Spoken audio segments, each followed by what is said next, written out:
Thank you, Anne Marie.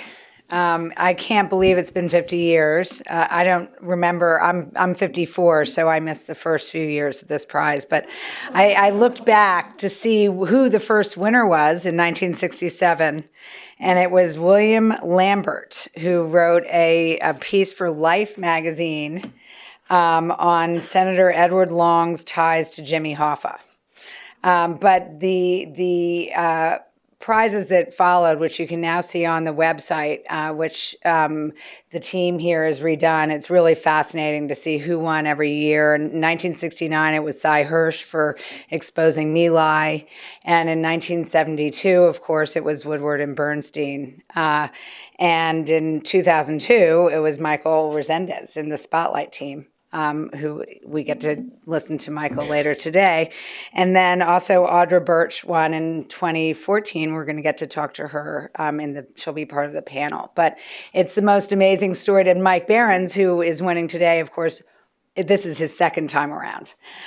He may be the only two-time winner of the Worth Bingham Prize. So it's an honor to be able to award you this prize on the 50th.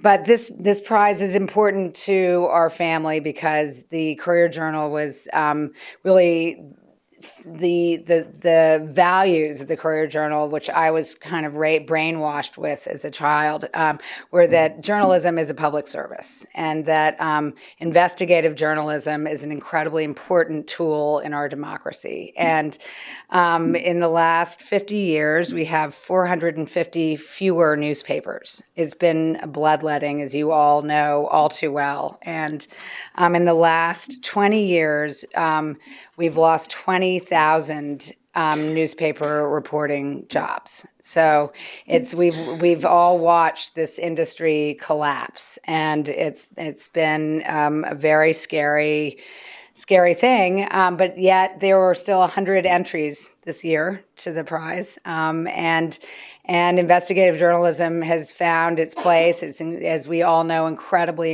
important, and especially now with the Trump administration and a president who wants secrecy over, everything else. And it's so important to expose government corruption, expose government secrecy, expose corporate secrecy and corruption. And that is just what our winners did with this incredibly powerful series, which I hope all of you will read, which exposed what happened in Illinois with publicly funded homes for intellectually challenged and behaviorally challenged children and adults, mostly adults. And the amount of secrecy and cover-up and that the government put into place, it was just so shocking that you had to file 100 FOIA requests. So we will be hearing from them that what it took to do this. But they also discovered that 42 people died who shouldn't have died. So this series will undoubtedly save lives, and that's what else could you ask for? Really. So thank you, Patricia and Mike, for the work that you do. And thank you, the Niemans, for hosting this award, especially Ellen Tuttle, who and her team, Samantha Henry and Christine Kay, who do a lot of work organizing and vetting and getting judges, because the work of judges is very hard. And we had 7 judges this year. Many of them were former winners or former Nieman fellows. So I'm going to name them because I really am very grateful to them for the work they put in. Cara Fitzpatrick and Michael LaForgia, Mariah Blake, Jackie Petchel, Philip Reese, Jim Schaefer, and Stuart Watson. So they all read the 100 entries and decided on our great winners. So I'm going to thank you very much. And here is your